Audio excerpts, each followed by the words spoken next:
Hello, everyone. Welcome to the third Quared Masterclass, where we share our knowledge and how we think that companies should be working. And as always, we hope that you can participate, you can comment, you can explain what you think about what we are sharing. Today, we will be talking about how to hire people remotely. So the people who are in YouTube, please do comment in the chat so you will see the comments here so we can interact. And even we don't see you, at least we feel your presence with your comments. And people in LinkedIn the same. If you want to comment, please do. And as always, if you are subscribed to our newsletter that you can do in our website, you will receive all the comments, all the content that we will be talking today in your email, like next week. And today we will be talking with Mickey and Alex. I'm gonna introduce them like really fast. Mickey is the Senior Director Culture and People Experience at the African Leadership Group, and today he will be delivering a piece about talking about the how to hire people, and also in remote, because I would say like he's the remote man, because he's been like he's working full remote and all his company is working full remote. So you can ask them or ask him like a lot of questions if you want about this as well. And we will be talking as well with Alex. He's like the purpose, culture, and strategy at GB Foods, and also like he's been working in these topics as well. And the topic that we have today is what we want to talk about is like how to hire people that will succeed and stay for a long time. Because at the end, when we hire people, what we want is like people that succeed in our company. It's like the win-win, but both for our company and also for themselves. We want people that join us like to be successful in our company. So we'll see like the keys about how to do this, because obviously like a lot of people know how to do an interview, know how to evaluate people, but sometimes we forget some stuff that and also always we check in our side, okay, is this person fit what we want? But sometimes we forget some parts, and I think Mickey is like well, he defends like another idea. Today we will be like listening and hearing and learning what he thinks like we should be doing instead. And yeah, like, and please do share what you think, or if you have any questions during the presentation. And I think like we can go straight away to Mickey's presentation. And the goal of this presentation is like to learn how to predict job success and create long-term partnerships during the hiring process. So Mickey, welcome to the Quared Masterclass, and thank you for also I'm going to be sharing your presentation. Welcome to the jungle.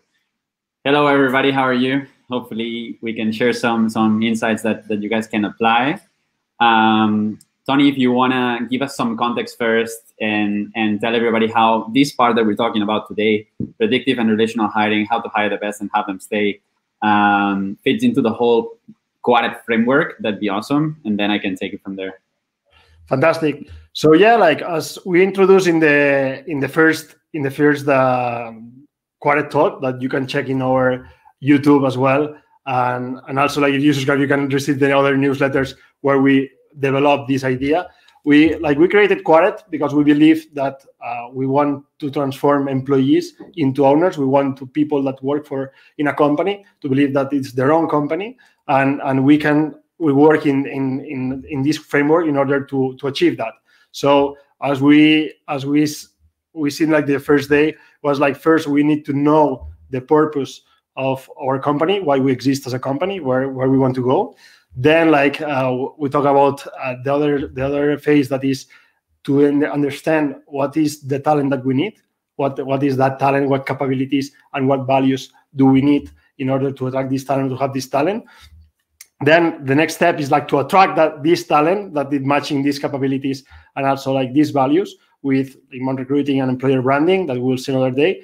And today we are like in the match, like once we attract these people, how we make sure and we do this partnership that Mickey will be talking about. And then once we have like the people that match and we have this partnership, how we like give it, how like we make them feel, or we convert them in not just in employees, if not into stars. So we can like see, we'll talk in another session about like the emergent leadership and also to the talent-centric learning. And in the end, like the way to convert like employees or stars that are already stars into owners, the way we see it is like to have like an impact communication. So explain the impact that everyone is having in the company, and also like a model of power governance that also we will be sharing in another Quared Masterclass. And today we will be talking about this, like the match step, that I think it's also like one of the most important parts, because obviously all of them are important, but this is when the people will start like interacting with us, and we have to decide if we start like this partnership or not. So yeah, Mickey, if you want, or Alex, if you want to add anything into this framework presentation, it would be cool to hear you as well. Nothing to add. I'm really looking forward to listening Mickey out. So please, Mickey, go. Thank you, Tony. Thank you, Alex, for the intro. So yeah, as Tony a little bit explained, today we're shifting the approach a bit to this session, and we're going to spend the first 15-20 minutes in a knowledge pill, where I'm going to be sharing a little bit of insights on a little bit of hacks here and there that you guys can apply into your hiring processes, and really also after, when you're trying to like develop those partnerships with the people, so that they hopefully stay with you for a long time. And all of that in a remote setup. All of those things, by the way, are not only remote friendly, are for any type of hiring that you want to apply, but they suit remote as well. So any questions that have to do with remote in specific, but beyond remote as well, are welcome.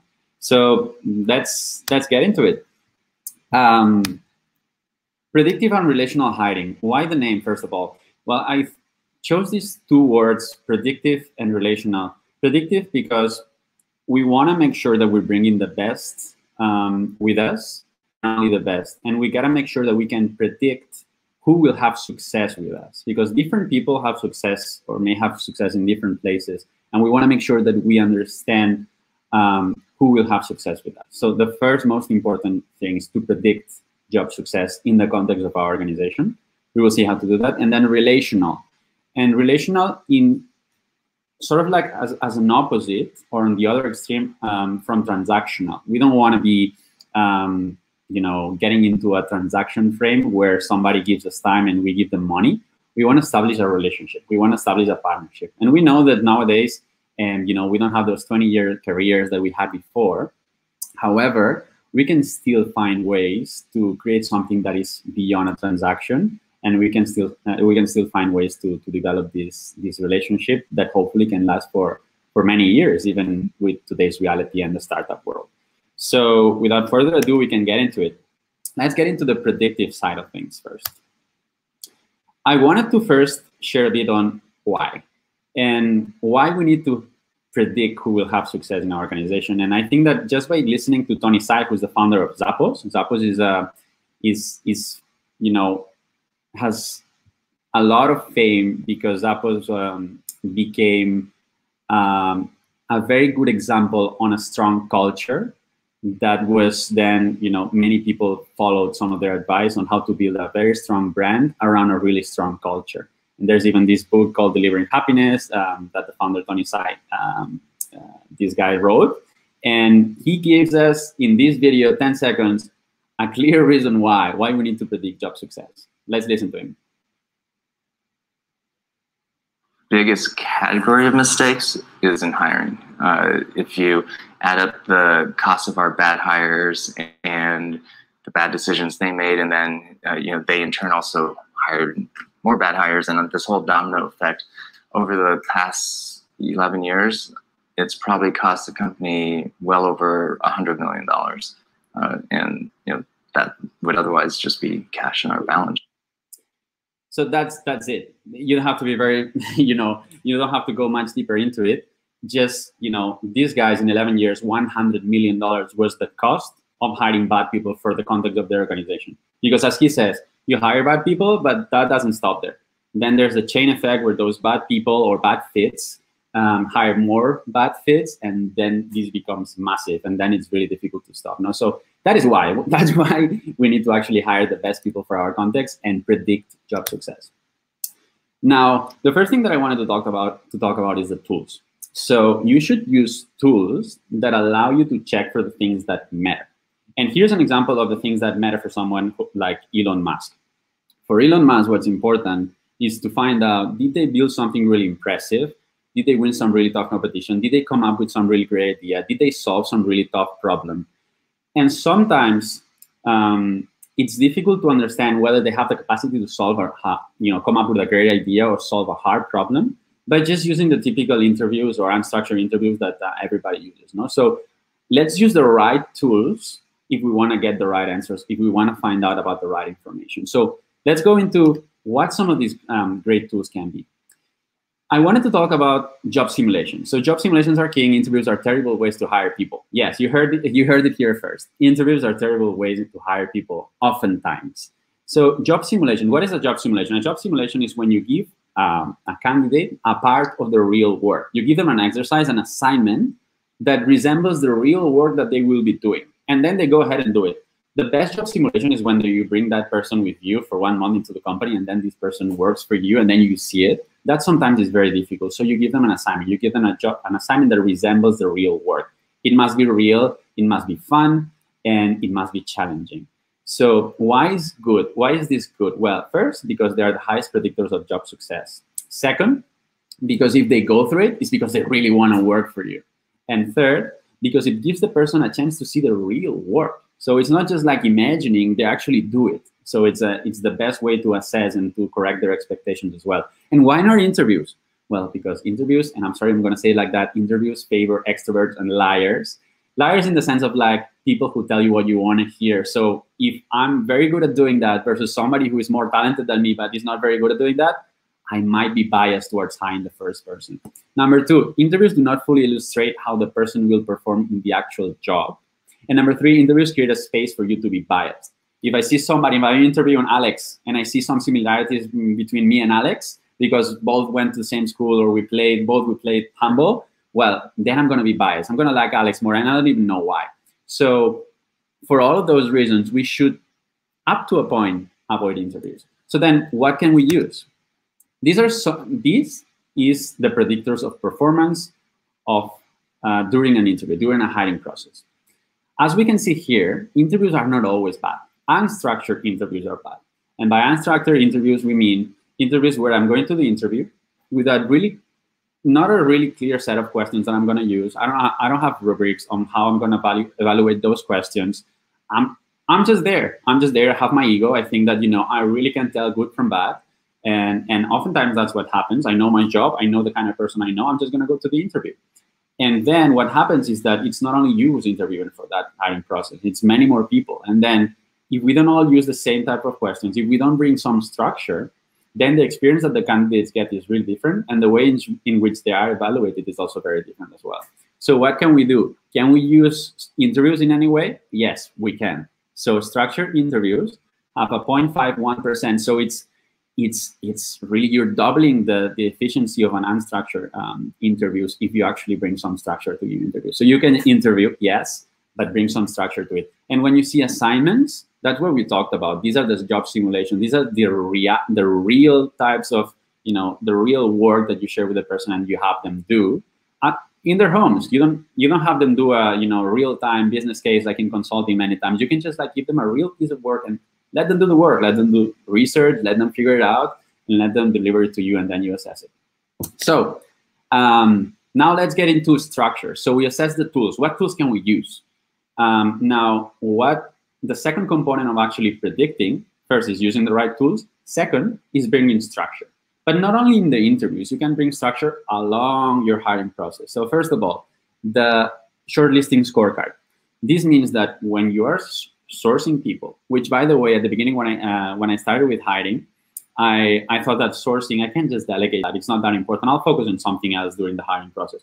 And sourcing is the right, utmost important thing during the hiring process, because if you do that right, if you really spend the right time and you do it the right way, and you really invest in that part of the funnel, then you're most likely going to have success, because you're planting the seed for success when you're sourcing. So there's a way to actually source with structure, source avoiding bias. And how you can do that? Well, there's shortlisting scorecards like this one that you can see here on the left side of the screen.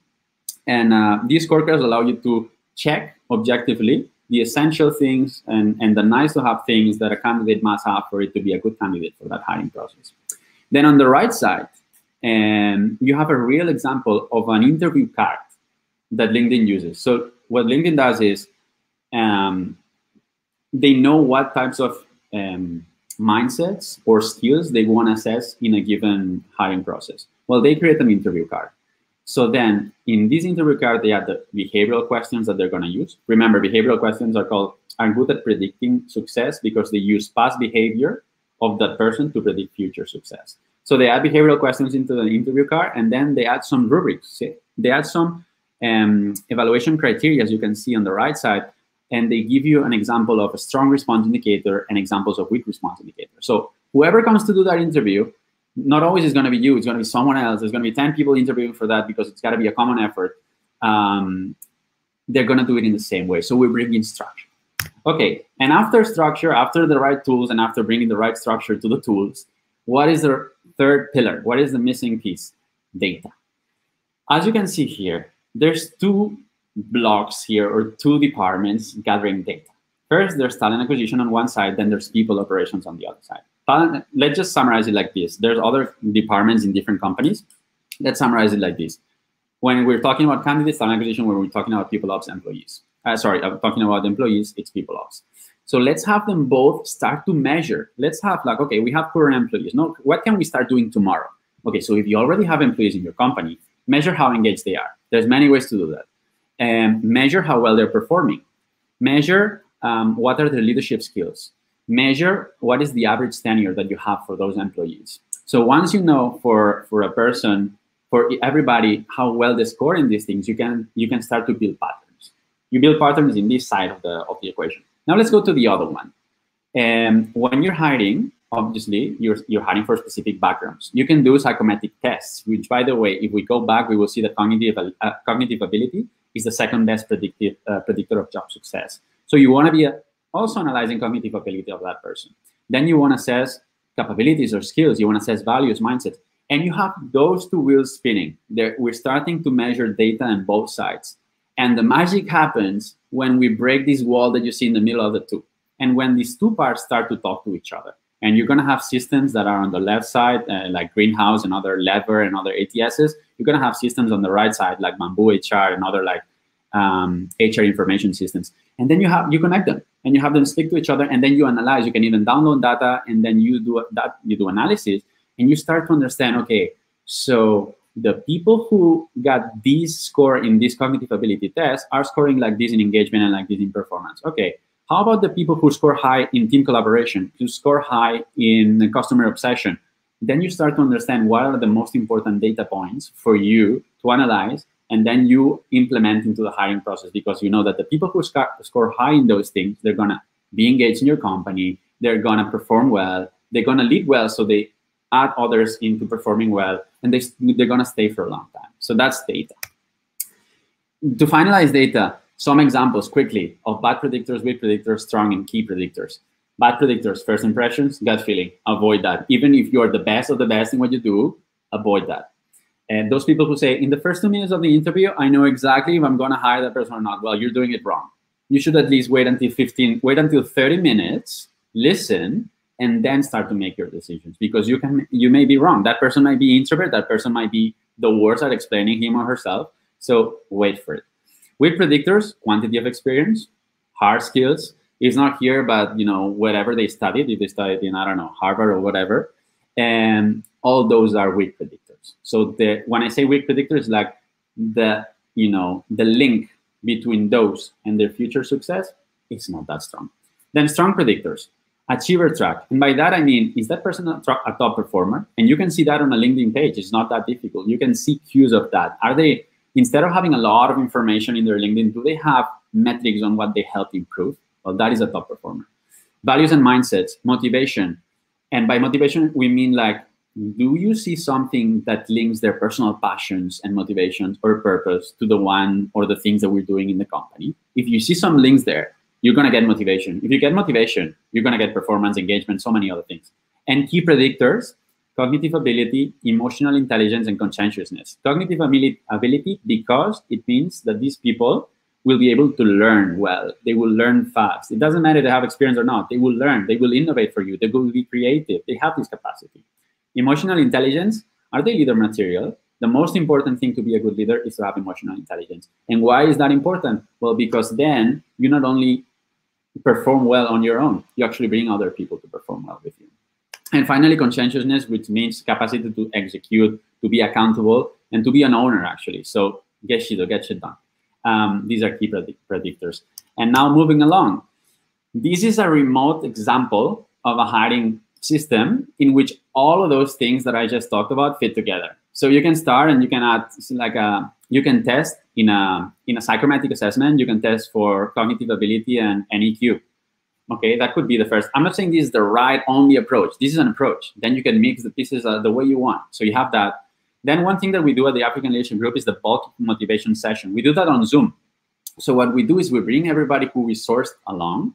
And then what we do is we excite them. We sell them the employee value proposition. We have them meet people from the team. And then the hiring manager goes away, and they are able to ask questions to the team members directly. How hard is it to work with this manager? Like, what's the worst thing that can happen? How long do you work? All of those things. And once they are super excited, then you tell them, by the way, the next stage on our hiring process is going to be a job simulation. It's going to be an assignment. We're going to share it with you, and you're going to have 1 week to complete it.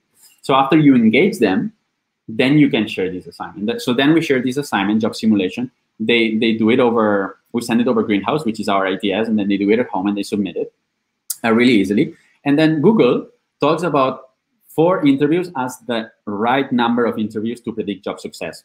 If you add every interview after that, I think that only added the 1% more predictability power compared to, so if you do 5 instead of 4. So it made no sense for them to add more after 4.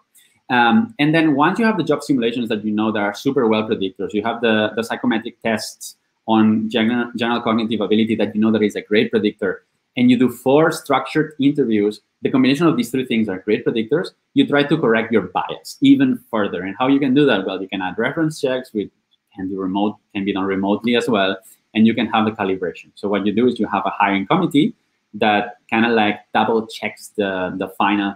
So it's like senior people from the organization that they don't have like a direct stake in that hire being hired. So they actually provide a really unbiased opinion on whether that is a good fit or not.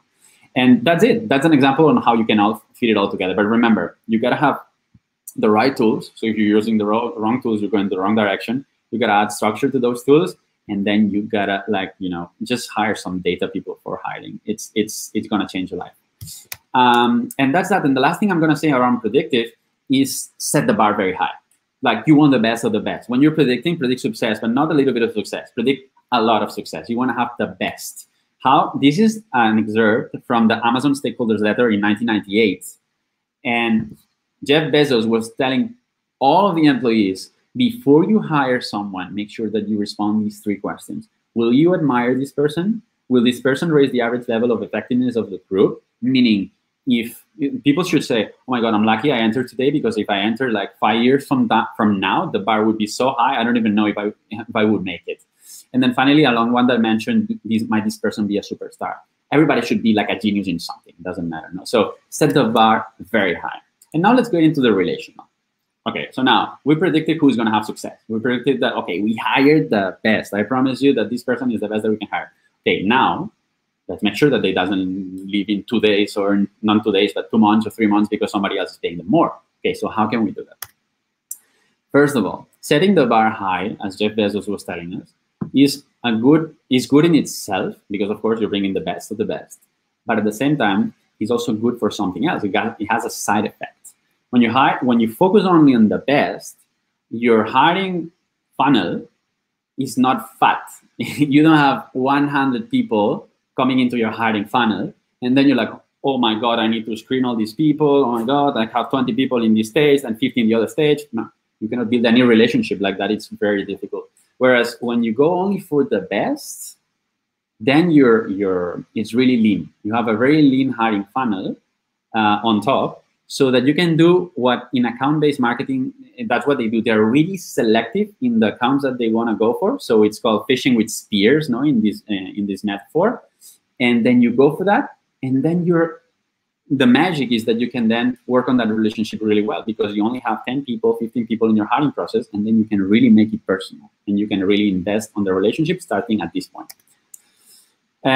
So, okay, what does it mean to make it lean? Make it lean, well, you can use 12 as the magic number. Given the interview to offer conversion rates, if you actually shortlist 12 people, most likely two will receive an offer, just following this that I shared before. Two will receive an offer, and most likely one is going to accept your offer. No? So you don't need more than 12, but make those 12, each of them count. So sourcing is really strategic when it comes to hiring. Then, following the same train of thought that I was talking to you about, people will forget what you said, people will forget what you did, people will never forget how you made them feel. And that's very, very important. So make them feel super special. It's not enough to send them an email from your ATS that says, hola, first name, and then, with that first name, okay, we made it personal. No, it's not enough. You actually have to go beyond that. You have to be creative and do more. Separate yourself from what everybody else is doing. No? So how can we do that? A very random example that I found that I wanted to share with you guys. Learn when it comes to hiring, and I learned that from Tony, do not see what's being done in hiring or in recruitment. Most likely go see what people are doing, what companies are doing, targeting the same effects for customers, and then you apply it for recruitment. It works all the time. Whatever the people are doing for customer experience, apply it for candidate experience, for employee experience, for staff experience. Whatever you're doing to attract new candidates, new customers, apply the same to attract candidates. So just try to learn from what the marketeers of the world are doing out there. And there's random examples like this one at Starbucks. This it seems simple, it seems stupid, but it makes your experience so much more special. It has my name on it. The person, even put a smiley on it, and it was like written by me. That coffee can be half as good as the coffee next door. I'm still going to prefer this experience. So do the same for recruitment. Find ways to do the same. And ways to do the same, this is a real example. You can create presentations for whoever you want to target. Since you only have 10, 12 people in that hiring process, you can make a presentation for each of them, and you can make it personal. This is what I received. Like, you're going to work on with the best team created from, and you see yourself, the candidate sees himself actually next to the people who they're going to be working with. This is like, okay, my head just exploded. I never had that before. And that's how you separate yourself. That's how you start building the relationship. And there's other ways that you can record videos when you reach out to people on LinkedIn. You can create, what we do is we use Unbounce, and we create landing pages, and we embed those videos in the landing pages, and then we share a link to the video, to the landing page on an email on LinkedIn. And that's how we approach this. So you can make it really personal. You can create a buddy system as well. That doesn't have to start when they're an employee. It can start when they're a candidate. Start building that relationship there. You don't have to wait. Of course, you can start at a given stage. Okay, I only do it for people who go past the X stage. Fine, but you can start there. And then also, once you created this experience, you also have to do something else. You have to create a relationship. You have to create a partnership.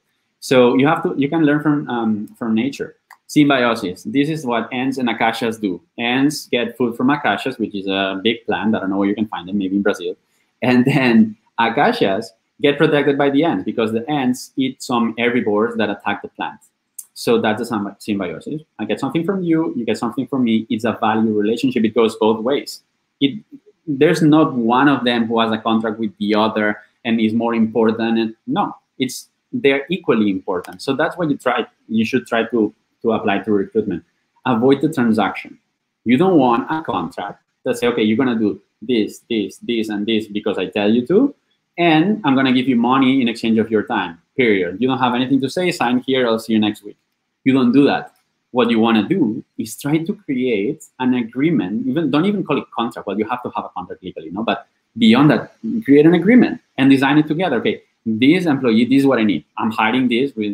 Let's not be too, utopic here. I'm opening this hiring process because I need something, but I need something. I need to fulfill this mission. However, I can always find ways to make room for your purpose, for your motivation, to add tweaks, add little spices that call to you, that make you feel important, that make you feel that you're making the right steps in your career and you're making progress. So let's build that together. Why don't we build it together? Why is this agreement? Okay, I'm giving it to you, you sign it here. No, let's leave room for some mutual design of this. And that's the best way to set the right seat.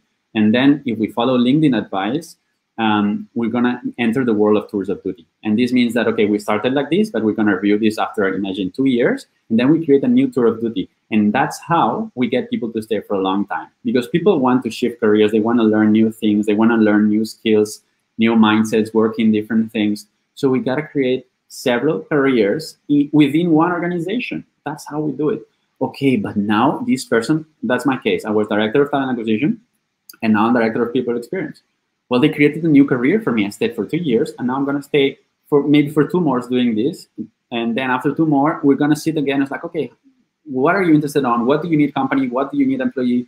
And then we sit together, and then we plan a new career. And like this, I'm gonna stay. I'm still working on stints of 2 years, but I don't have to change my company. So that's the beauty of it.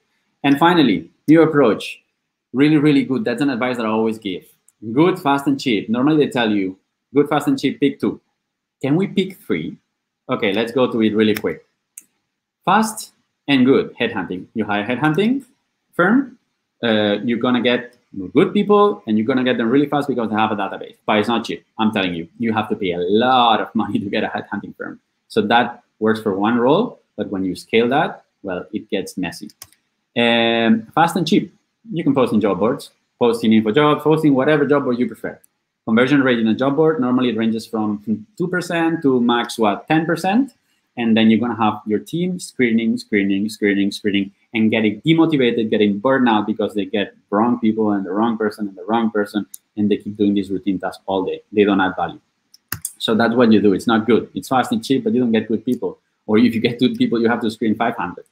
And finally, good and cheap employer branding. However, it's not fast. It's always good to, and that's why you put it in green. It's good to invest in employer branding. You have to do it.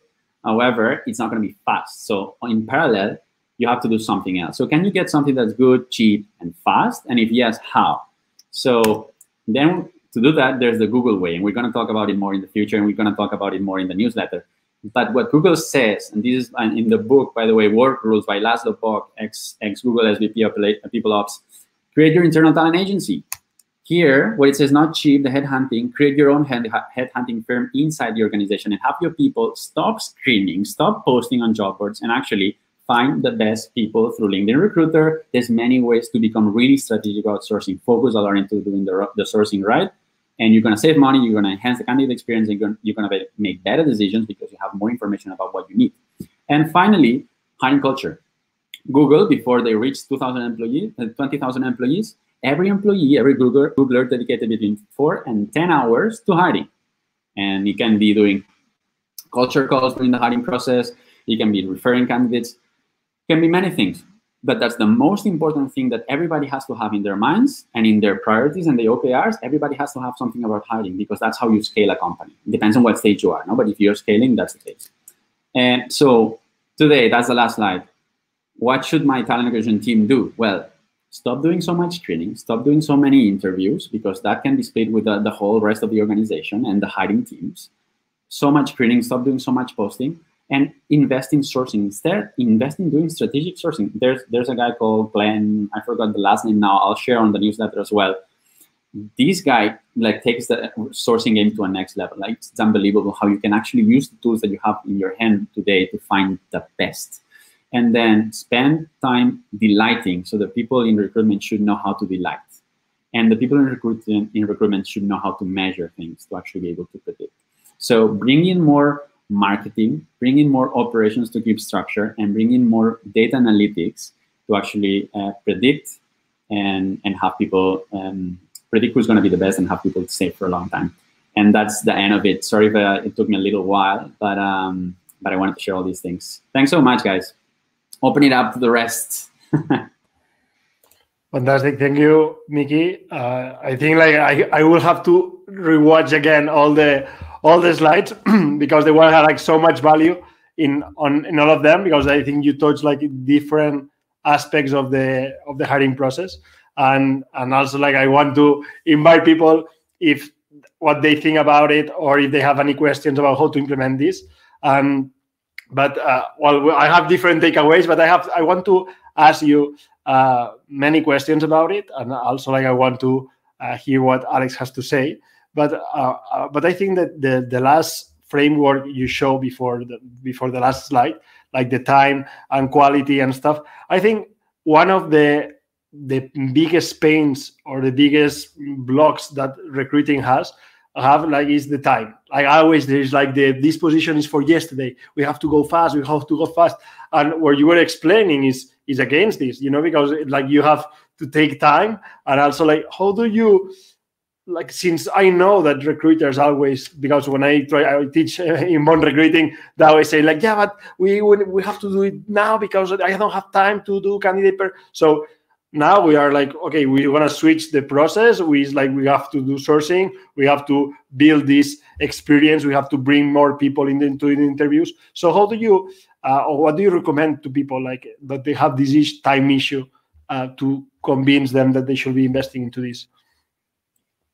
Well, I have several examples of hires that we made, and oftentimes for very senior positions. So I remember a very specific case. I'm really proud of what the team did for our marketing director, Veronica. And she, by the way, still is in the company. She's adding great value. And it's a great example because it was a really senior position and it moves so fast. So we had to hire very fast, and we had zero pipeline, of course. The only thing we had is, a little bit of employer brand that we already were developed there. So we were a bit known. But that's it. And we actually were targeting a global, the global population. So not only in Africa, so we're not known everywhere. And Veronica's actually from the States. So how can we do that? And so it was so fast. Like I think that in 1 week, we sourced 18 people, but 18 like the best. So first we align, no? Day one, we align. We spend the next 4 days sourcing the best of the best in those skills and mindsets that the person needed, that the marketing CMO needed. And then by day 4 or 5, the CMO reviewed those candidates on LinkedIn Recruiter, gave us feedback, and we screened, I think we shortlisted 13 out of the 18. Then in parallel, the team, the person in charge of talent brand and talent marketing, started to develop a landing page and a video for the candidates. So to those 13, we shared on an email on LinkedIn Recruiter those landing pages with the CMO explaining the position and the EVP and exciting them. We got answers maybe from, I don't know, 8 or 9 that wanted to actually start talking to us and enter the hiring process. And so that took us 5 days. And then on the next week, we had the first round of interviews. So in all, man, it was like we made the hire in under a month. And because we have many stages, but building that pipeline, honestly, was a week. It was so fast to do it on demand and by using this in-house approach that we got from Google. Not like for me, it was like it's a good approach what you mentioned, because sometimes we think that doing sourcing and doing these activities it takes longer, but maybe it can take shorter if you are aligned. But I'm gonna let Alex also like share his thoughts, and I'll keep asking you questions. And if you want to ask any question or any comment, well, I will receive it, Mickey, for your presentation, some comments that say Francisca says excellent, hats off, and also Joanna was good sharing. So happy to receive that. It had value for you. So Alex, I'll let you continue. Yeah, and first of all, I mean, I was already exposed to a lot of the things you said, but today refreshing them for me was really, really good. So again, thanks. Again, thanks, because I learned, I saw the Geseido thing, and I thought it was a Japanese, like that. What's the name of the purpose one? I don't remember, but it's also a Japanese name. And it's like, okay, that's a Japanese thing, Ikigai. And then I realized it gets shit the done. quote of the samurai is Bushido, so Bushido not to get mistaken by Geshido. Exactly.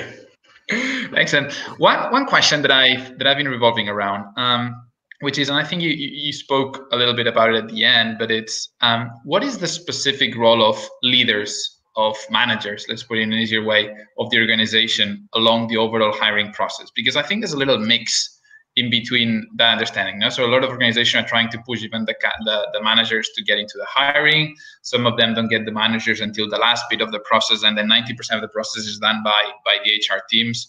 Could you could you clarify a little bit the different roles, right? So if HR is just a facilitator, or it's also a big part of the interview, or what exactly is the split? So, like I said, there's there's also people at LinkedIn talking about the recruitment mindset or hiring first mindset. I don't know how they call it, and Google is actually doing the same, and many others are doing the same. That means that the most important thing that everybody has to have in their heads when you are in a company that's scaling is hiring. So the way in which they approach it and we approach it is that I remember oftentimes my CEO and founder, Fred, he has hiring as the first priority for everybody, for himself, for everyone in the organization. And oftentimes he gets a little upset with some managers who expect, he's like, oh, look, Mikel's team didn't bring me a pipeline. The pipeline is still a bit dry. He doesn't. Mikel's team is not bringing you any pipelines. You drive your pipeline. You own and drive your pipelines. And Mikel's team is going to help you here and there, facilitating the things that are a bit complicated for you, coordinating an interview. It's difficult for you. Setting up the rubrics, doing the sourcing. All these things are like some things that you don't have access to the platforms. It's a bit difficult, no, for a hiring team to do. When I say hiring team, by the way, this is marketing. If marketing is hiring for a marketing analyst, the hiring team is marketing. It's not the TA team, talent acquisition team. So you drive your own recruitment. Hiring teams with the hiring manager on top are driving their own recruiting, and they're in charge. We actually suggested, I think it was a list of 25 different sourcing methods and channels that they could use. And we tell them, look, we're going to facilitate the job for you when you tell us, but you drive it. So if you want me to post in this job, or tell me. If you want me to share with this recruitment firm, let me know which one. But go on and share in your LinkedIn profile. Go on and refer people. Go on and talk to your, Fred also tells them, like, go talk to your university professors or business school teachers, and get into those alumni places where you can post your positions. Do all those things. You drive your hiring processes. Don't expect TA to do it for you. So TA is a facilitator. The one driving pipelines and the one driving everything is the hiring team. That's the only way, by the way, this is the only way that it can scale, especially in a world of startups where you don't have our talent acquisition team for a company of now is going to be soon 200 people. Now it's 4. When I was there, it was 3. So it's really, really small. And how we do that? Well, because everybody's hiring. It's really collaborative. And by the way, follow-up question. Last thing, we need help not only from TA, we need help from the rest of the organization. So we have culture carriers who do the culture calls as well. So everybody's helping. Let me ask you a follow-up question on this one. How do you, I understand that your company is probably exceptional at that, but I think a lot of companies are far from what you explained today, and especially from this mindset on that, that the hiring team is not HR or people. How do you drive that change? How would you instill that mindset across a big organization? Or even how do you drive those skills? Because, for example, myself, tomorrow they tell me, Alex, you need to hire somebody. What do I do? Yeah, I know LinkedIn is cool, but yeah, I'm going to send an email. What else? That's a very good point. That's a very good point. So what we did is, first of all, the founder and CEO drove this. So this was we have what we call Manager Mondays, where we train our managers. And the first of the Manager Monday sessions that we had was about hiring. So this was a task force, a project led by the founder himself, and we created our hiring approach. We called it our hiring approach, and we had a presentation that's like, I don't know, 50 or more or 70 slides long. And then we gather all management, and he personally, and then we helped them a bit, and shared what our hiring approach was. And he guided us to that, and it was coming from him. And then what I did is take that and operationalize it and put it into a framework, put it into a system, and put it into a playbook. And then I trained each team. So imagine you're leading the marketing team. I sat down with you, I shared all the information. I got the marketing team to review it, and then we got together and I walked them through it. And then I created resources. We created videos for them to have it on their own when they needed it. So it's a job that you have to do by creating the strategy or the approach, and then the playbook so they can implement it. So it's you cannot have it like that. Okay, let's start doing it. No, you have to. There's work behind it, and it was really, really, really important that it was spearheaded by himself, because the commitment, the buy-in that we got was much, much bigger. And he had it clear. I'm not doing this because, if we don't hire right, we're not going to get anyone. So it's the first priority that we have. But like that's what you said. I think it goes in the opposite way of what many companies think right now, because and it's obvious, but I don't think like any directors, or not any, but like most of the directors or like people in the C-level have like the mindset of thinking, okay, hiring is like one of the key activities of the teams. Because what I see from teaching and working with brothers is like, we don't have even time to create a job description, or and I send you like whatever. I go to a job portal, I copy paste something, I send it to you, and you figure it out. And sometimes we have like the youngest or even the trainees doing this kind of first screenings, which is like the craziest stuff, because there is like, yeah, but if you don't do it the first steps good, like that means like the people that they're gonna show you, they're gonna be like random people that nobody knows if they were better candidates or not, and you have to pick with this end selection from people that don't have this knowledge, and the knowledge that people should be selecting these candidates. They don't want to invest even 5 minutes to explain really, because when I talk to recruiters, or when we talk with headhunters, that like they say like, no, our customer doesn't want like to explain us much more than 10-30 minutes, like the job position a little bit, and fast, hurry, like, because we need the job position feel like really, really fast. And so I think that what you're explaining, it's a really switch of the mindset of the companies. And I don't know, like companies that right now they don't have this implement, and they have like this kind of culture. How do you suggest, if people listening us are in this situation, how do you suggest to sell internally, to start doing this, to start involving teams, and how can HR can detach a little bit of this? Because right now it seems like the sole responsible of hiring is HR. Beyond showing that Tony side video, Maybe. Yeah. When you see how much it costs you. Yeah, it's a very interesting question, and I remember that, Tony, we were doing a Clubhouse session one time, and we were talking about the future of HR, and we were talking about how a possibility for the future of HR is to disappear as it stands right now, and maybe it can stay doing some specific things, not that are really can only fit there, but then some of the things that are done in HR are so operational that people ops part could fit into operations, could be a subsection of operations. The part of like talent acquisition could fit into marketing. So there's many things that can happen so that HR stops being so isolated. No? But I think that one of the most important things also is to realize that Alex was saying, like, if you tell me, okay, yeah, that's very beautiful, but how do I do it tomorrow? Like, it's a bit overwhelming for me. Well, you have to break it into pieces that are chewable, and you have to break it down to really, really simple stuff. And then you have to walk the person. You have to be really customer obsessed, and your customer is the hiring managers, the hiring teams, and the company. So a tiny example on how to solve what you were saying. You can tackle, instead of doing it like a macro thing, you can tackle bit by bit as well. You were talking about job descriptions. Like, okay, how do we do it? Okay, no, you do it, hiring team. Then what they do, oh my God, they get stressed out. They need to copy a job description from somebody who they see online. Well, what we do is we create the job activation form. And then in this form, we ask them for the fields that we consider important in job descriptions, which, by the way, job descriptions should talk 50% value and what the company needs, and 50% value for the employee, for the candidates. They're really important. We're going to talk about this in the future.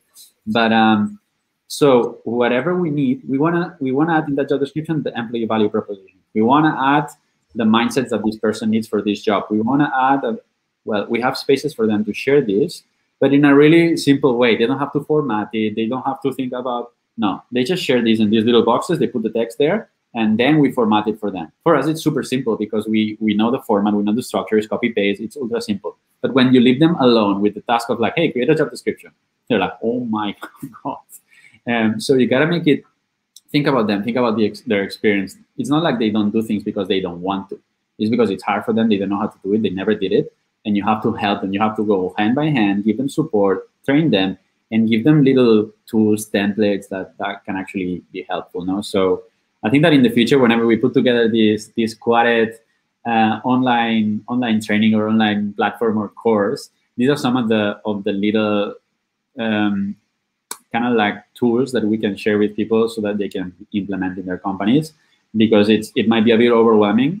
And at the end of the day, we've done it, and it's simple. No? But if you want to do it all at once, it can be a bit overwhelming.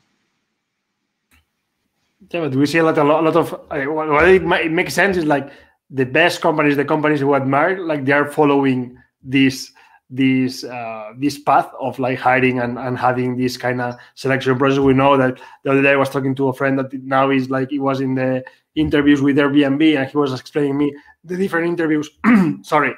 And sorry, like, and they were saying like the last interview was like with people from the team to know the cultural fit. So, and everybody like is excited to have this interview as well in the other side. So it's like, well, now they show me the values and they show me like all the information about the company, developer position. So I have to prepare, I have to read everything. So the candidate also like sees the importance of this, because they want to know what are the values, what is the value proposition of the companies. And sometimes like, no, here's what you gotta do.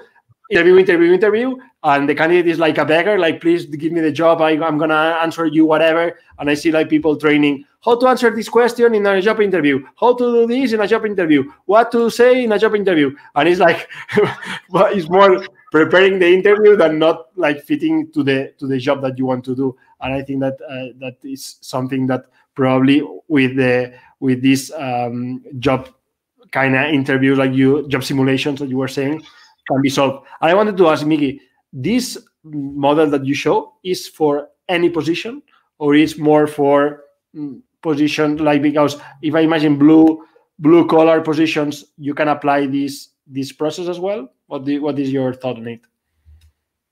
That's a tricky question, eh? No, I have to be honest. I have not applied this. I have not applied this specific process for a blue collar position. I was heading Foodora in the past, and we were hiring riders, and that went a little bit different. You have to iterate, and you have to test, and you have to see what works everywhere. And if you have this works in a pipeline, we were talking, we have really thin, lean pipelines that you get 12 people and then you hire one.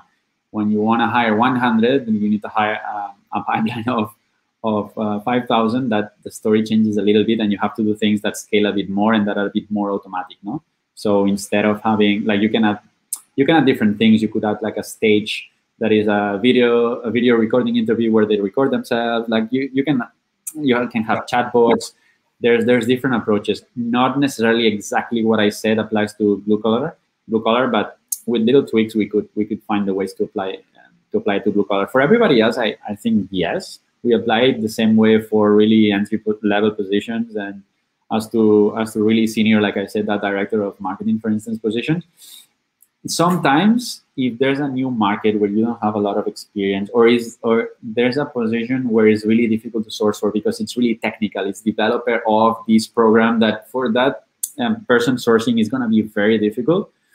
Maybe you can seek help from a recruitment firm, from a headhunting firm. What I said before, that they're expensive, and that doesn't mean you should never use them. They're the evil. No, I like headhunting firms. They can complement really well. They should probably not be your main strategy, because then your cash is going to go away really fast. But they can complement you really well. So you have to be flexible. There's no universal truths. You have to adapt to every single thing that you need to do. For the most part, I figured that this approach works, but feel free to iterate it for whatever you're hiring for. It's super ultra senior new market, or Super technical. Well, search a headhunter, and it's something that you need a lot of numbers. Well, job boards stop being a liability and maybe start being something good if you don't need somebody who has all those standards and as to compare to other white collar positions. No, so be flexible. Be flexible. There's no universal truth. One question, Ricky. Yeah. Just one question. And related to what we're discussing now, so changing gears a little bit. I was reading the book that you recommended me about, Basecamp, and it doesn't need to be crazy at work. And it's a really good book, actually. So thanks for the reco. But it makes you think a lot, right? It's so disruptive, everything. One of the disruptions there is actually around the hiring process and the importance of the CV, or the importance of the past experience. So to what extent is, let's say, related past experience? For example, I'm in strategy, is having someone, in general terms, obviously, that has worked in a similar position than the one you're looking for, or let's say at the lower level, important to you, or important for the future success of that person? So we can go back to the predictors, no? And I think that when we were talking about the predictors of future success, the quantity of experience is probably not that. So the skills. So by working for a long time in a given thing, I get quantity of experience. No? So I have a lot of experience doing that. But what we're talking here is we're talking about an input. I've been doing, I don't know, imagine, no? I've been the financial director of a company for 5 years, and now you want to hire a CFO. It's like, is that good or bad? Well, it can be good. Like, it can be a good way to start, but it does not necessarily have to be a good predictor of future job success. What you need to look for, and it's harder, no, because you need to really. That's when strategic sourcing comes into play, and I'll share that in the newsletter. But you need to find people who have solved similar problems or tackled similar challenges to the one you will have. And the one you will have for your CFO is different to the one I will have for my CFO.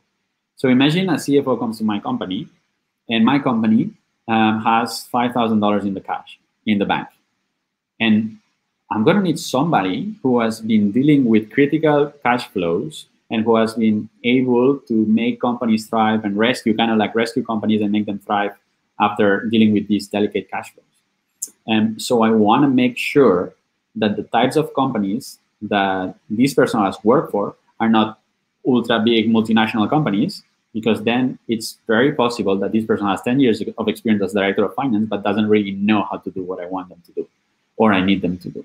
So I think that it's more important to know what challenges and problems have these people been solving for, as opposed to the experience in a given type of role. So if Tony or if you have been leading marketing in a company that has problems that have nothing to do with mine, looking for quantity of experience as a marketing director might be very relevant for me. But that brings a very interesting reflection, because I think it goes around with the alliance concept that you were mentioning. You're not hiring so much functions, you're hiring for missions, right? So you're not hiring a CFO, you're hiring a person that, I don't know, needs to turn around your cash flow model, right? And I think that's a huge mindset shift for companies, because usually we hire marketing directors, CFOs, or whatever, right? Yeah. And then it becomes much easier, Alex, to shift that tool of duty, because if you hire a director of a CFO, how are you going to change that CFO into something else in 2 years? It's impossible. But when you try to make it a bit more flexible, and when you get to a chief level, it's a bit more tricky to defend, no? But like anything below that, like it's much easier to actually hire somebody for a mission, like you say, because then it's easy, it's natural that the mission is going to evolve as they continue with the company. Otherwise, if you hire for a role and that's super rigid and fixed, it's going to be very difficult to shift in the future, no? Because it's like, I hired this marketing manager, and now what is he going to do? Well, maybe don't be a little more flexible, no? So yeah, mission driven, really important. Excellent, thank you.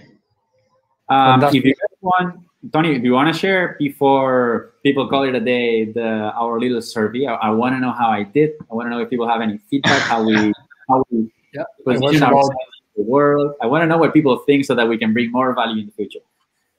Yeah, like I just share it in YouTube. I'm gonna be sharing it now on LinkedIn. But if you want to comment in the chat what you think, like if you apply any of these methodologies or anything that helps you hire better or like have a better productivity when you do interviews so the candidate can match, please share. Or if you have any questions to Miki, to Alex, or to me, like please do share. I'm never going to be talking about this again, so if you have a question, ask it. I'm joking. No, and also in the meantime, I wanted to ask you like how we can train maybe our managers, or what we should be training them first. So if we want to do it, for them to do it, or start like doing, this model. It's a mindset shift. I think that the skills are really simple. The skills to hire are not that difficult. You have to have clarity on the problem that you want to solve. You have to have clarity around what you're offering the person. What is the value for working in your team and in that role? So what value the person is gonna extract, because that's gonna be the base of your storytelling during hiring process. And you gotta know all these things. So you gotta have these things. You have to reflect, but everybody can reflect on what they need. No? And once you do that, if I can collaborate with a team that helps me put the questions together and helps me create the rubrics, and that then it helps me schedule everything, that then schedules the culture calls that somebody else will help me do. It's not even going to be my team. And then there's going to be a hiring committee at the end to make sure that I'm not taking the wrong decision. And it's like the support is really there. We facilitate a lot, no? And the only thing that you need to have to start with is the mindset. And I think that it's really simple to say, hiring first, hiring mindset. But how you test it is like, imagine you're a culture carrier. And I tell you, okay, hiring first, that's the mindset of the organization. You are a culture carrier because you've been with us for a long time and you carry our values. And then tomorrow, I tell you from that, and you tell me, yes, fantastic. But from that to tomorrow, I'm going to block you every week, 2 hours in your calendar for you to do culture calls. And that is when it changes. If you have the person say, oh my God, I need to do culture calls, then the mindset shift has not happened yet. So for that to happen first is very important. And for that to happen first, there needs to be commitment from everybody, and it needs to start from the founder or CEO, I believe, so that the wheel starts to change in terms of mindset. And here I'm going to let Monsieur Dilmé speak, because changing mindsets in big organizations and adopting new things is tricky. And it's the most difficult part. The skills, that's simple. You put together a playbook and a couple templates and it's good. But it's the mindset. Again, yeah, I think you could spend 2 hours speaking now about changing cultures. And I think I'm gonna save this for the next session. But I agree. The most important one, at least the biggest predictor of culture change, is CEO and top management alignment and push. If you do that, you get, I would say, 50% of the job done. Then there's obviously a huge amount of other things you can do. Alex, but say nudges, and you need to nudge people. There's nudges, no? We like the nudges. Yeah, we like the nudges. But again, the biggest nudge is seeing your CEO or your management team spending time on doing these things. That's when you really change your behavior. And you need to understand it too. Like you want to work if you bring a team of A players. There's a video from Steve Jobs that says this is self-policing. Like A players bring in more new A players, because an A player wants to do two things. First, work in an amazing challenge. You want to solve something that impacts the world. And second, they want to do it with really talented people. And they don't want to be working on that amazing challenge with people who are not successful in that context or don't have the capacities or mindset. So I think that once you get those A players and you get them to understand how important it is for them to work with more talented people who, like Jeff Bezos was saying, keeps on setting the bar higher and higher and higher. And you have them understand this is the only way we're going to actually get to where we want to go. And that's the only way in which working in this company is going to be engaging, motivating, and amazing, because we're going to kick ass. when you get them to understand that, I think that a lot of things change. So the change in mindset is not done by saying you need to do that. It's done by showing the benefits that they will get by doing that for themselves, selfishly. I think this is the key point for everything, because when I do like referral programs, like I always suggest to companies, like, don't say like they should help you, like tell them that they should help themselves, because they are not doing you any favor. Like they are doing a favor themselves, because you're not going to be working 8-10 hours with the person every day. When the hiring is done, you're going to leave and they will be stuck with this person. So you always have to tell them like, hey, you are helping yourself. Do a favor to yourself. Do you want to find your next colleague? Put it this way, because then they start saying like, okay, maybe, yeah, I should do this. And also I've been seeing companies that now they look, when they hire, when they hire like really senior positions or director positions or manager positions, for them to be talent magnet as well. So they want to know if they're gonna do any activity or they're gonna ask them in their job description to do talks, to do posts, to do stuff in order to be a talent magnet for the team. So at least I'm seeing this, but I'm seeing this in smaller companies or tech companies or scale-ups or startups, that I think that they start with this mindset. And when you are in a startup, you don't have like a hiring team, or like you have one person maybe in HR and they have to do so. In order to make sure that you are hiring the best, you have to do it yourself. And that's when you start seeing like these patterns. So we'll see. Like, I hope with this talk, Mickey, you enlighten a lot of people, and you not enlighten, but also like give tools in order to go to the people who's listening to us, like to go to their teams, to go to their directors, or to go to the teams they collaborate with and say, hey, we should start like hiring in a collaborative way. We should start like maybe putting job simulations, doing interviews in this way. Maybe we can like bring a buddy into the interview process, or like the stuff that we've been saying. And it's like just like doing interviews and just like having HR in the first interviews, maybe it's not the best way to do it. And we should like change it, and we should have everybody on board from the very beginning. So, and also you have this talk in YouTube, and if you subscribe to our newsletter, you will have like all the notes, all the material written down, and you will have it in your inbox next week. So I think these tools will help them and empower them to do this switch. So I hope this happen. So I don't know, like, do you want to share with us, Alex, Mickey, one last message, or one last? For me, the one is like, as always, take action.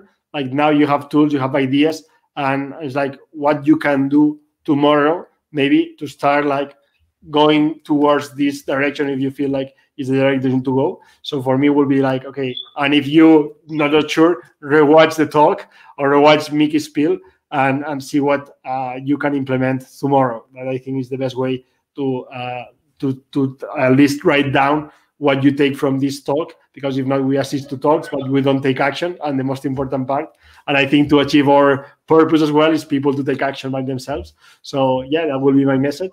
So maybe Alex or Mickey. So I'll leave you, Mickey, to the end so you can make the closing. But on my end, I have two very big takeaways. The first one is, so the hiring team is not the HR team. And the second one will be, you don't hire positions, you hire for missions. Yeah, and for me, it's a change of what you have your talent acquisition people do, and have them screen less, have them interview less, and have them source better, have them do more marketing, and have them do more data analysis and gathering. If they do that, I think that the quality of the people you will bring along and the amount of time they will stay will for sure be impacted. And you will only know if you're measuring it. So measure as well. And by the way, okay, let me choose another closing thought. I always say that a company becomes the people it hires, not the plan it makes. So make sure that if you wanna pitch it to your CEO, put that on the cover of your presentation, and hopefully he or she will believe you. Fantastic. So, and also thank you for everyone for watching, for being part of this movement, because at the end we call ourselves like a little movement that is starting little, but at the end we want to gather. And also, like, if you subscribe step by step, we will be like becoming more and more people driving and pushing to have this change in companies and mindsets, and also like to have what is our purpose, to have like owners in companies, not just employees. You have people that are fulfilled, they are fulfilling their jobs, and also like they work towards the same direction as the companies. So yes, and you can subscribe as well to our YouTube channel, so you get notified for new videos and everything. And yeah, thank you again. If you watch this in the recording, you can comment as well. We would love to listen, to read your comments, to your ideas, to your whatever you have to add here, because we love the conversation. Also, you can reach us on LinkedIn, so feel free to do it, because we love to talk to people and to have more knowledge. As Miki was saying, like, try, test, iterate this model, and if something is been working for you, please do share with us, because we love to learn as well. And yeah, and see you in 2 weeks maybe with the next Quared Masterclass. Thank you, everyone. Bye-bye.